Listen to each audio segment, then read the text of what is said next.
Hey, welcome! Today, we're going to crack open some timeless wisdom that feels like a life hack for our crazy modern world. It's all about figuring out not just where you are, but where you're actually meant to be right now. You know that feeling, right? That little voice in your head, that kind of spiritual FOMO, where you're absolutely convinced you should be doing something else? Maybe you're deep in the hustle at work, but all you dream about is a quiet cabin in the woods. Or, hey, maybe you're in that quiet season and you're just itching to get back into the action. It's this constant feeling of being out of sync, and it's exhausting. Well, it turns out this is not a new problem. Not at all. A brilliant sage from the 13th century, Ibn Athaillah, basically wrote the ultimate spiritual cheat sheet for this exact feeling. It's a book called Al-Hikam, and the wisdom in it is about to bring some serious clarity to this whole mess. Okay, so first things first, we need to get our heads around this core idea that our lives basically operate on one of two fundamental settings. Think of it like your phone. Sometimes it's on work mode, and other times it's on do not disturb. God places us in one of these two states. So these two settings are called Asbab and Tajrid, but let's just call them what they feel like: the hustle and the retreat. One is all about being in the thick of things, and the other is about intentionally stepping away from it all. All right, let's talk about Asbab. This is the world of causes, the world of cause and effect. It's your 9 to 5, your family duties, your deadlines, basically your entire LinkedIn profile.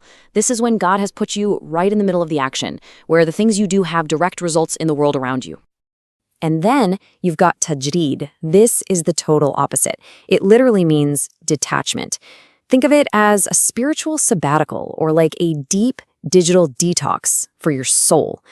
It's when God purposefully pulls you out of the hustle and gives you a season that's all about focusing inward, on learning, reflecting, and connecting. Okay, so we've got the two settings down. Now let's look at the two forces that are constantly pulling us between them. This is basically the internal tug of war between what our ego is screaming for and what our soul is truly reaching for.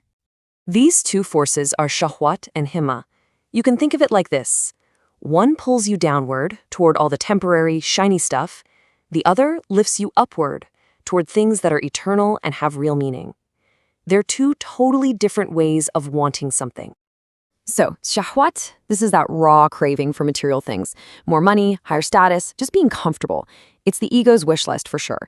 But here's the crucial part. This desire can be hidden. It's sneaky. Sometimes it even disguises itself as something noble, which is why it's so tricky. And the beautiful opposite of all that is Himmah. This is your soul's high aspiration. It's that powerful, noble drive for what actually matters, for what lasts. We're talking purpose, meaning, and a real deep connection with God. This is the engine that drives all real spiritual growth. Okay, you with me? We've got the settings, hustle and retreat, and we've got the forces, desire and aspiration. Now, let's see how these all come together to lay the first major spiritual trap. And man, Ibn Athaillah just nails it with this quote. He says that you're craving for that detached retreat life, that tajrid. When God has clearly put you in the middle of the hustle, that's not some holy feeling. He calls it a hidden desire, a syahwah in disguise. Let's really break that down. Your situation, you're in the hustle. You've got project deadlines, kids to pick up, bills to pay. But your desire, you're daydreaming about a year-long silent meditation retreat. According to this wisdom, that desire to escape isn't some higher calling. It's actually your ego looking for the emergency exit because it doesn't want to deal with the responsibilities God has given you right now. It's pure spiritual escapism. All right, but it's not a one-way street. Let's talk about the flip side. This second trap is just as dangerous, but honestly, it's often way more surprising. See, Ibn Athaillah's wisdom cuts both ways. He follows up by saying that your desire to get back into the hustle, into Asbab, when God has actually placed you in a state of retreat, of Tajrid, that, he says, is a fall from a high aspiration. Ouch. So, picture this. You've finally been given that sabbatical, or maybe just a quiet period in your life. It's a golden opportunity for deep reflection.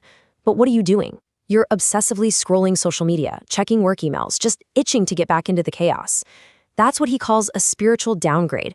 You've been handed a gift of high aspiration, and you're trading it in for the cheap thrill of a lower, worldly desire. So, there you have it. Two traps. One is wanting to escape the hustle for the quiet, and the other is wanting to escape the quiet for the hustle. So what's the solution? How on earth do we find peace? And the answer is so simple, it's actually profound. True spiritual alignment, true peace, isn't about being in the hustle or being in the retreat. It's about fully and wholeheartedly embracing whichever state God has put you in right at this very moment. Peace isn't a place you get to, it's aligning yourself with where you already are. This means your purpose isn't hiding somewhere off in the future, in that next promotion or on that eventual vacation. No, it's right here. It's in the responsibilities you have on your plate today. It's in the quiet moment you've been given this afternoon. Real, lasting peace comes when what you want finally lines up with what God wants for you, right here and right now. So you see, the whole game isn't about changing your circumstances, it's about changing how you see your circumstances. And that, of course, brings it all back to you. So I want you to ask yourself, seriously, where has God placed you today, right now, in this season of your life? Are you in Asbab, the hustle, or are you in Tajrid, the retreat? Just answering that question honestly, and then choosing to embrace it with your whole heart, that is the first giant step to avoiding these traps and finding a deep, profound sense of peace exactly where you are.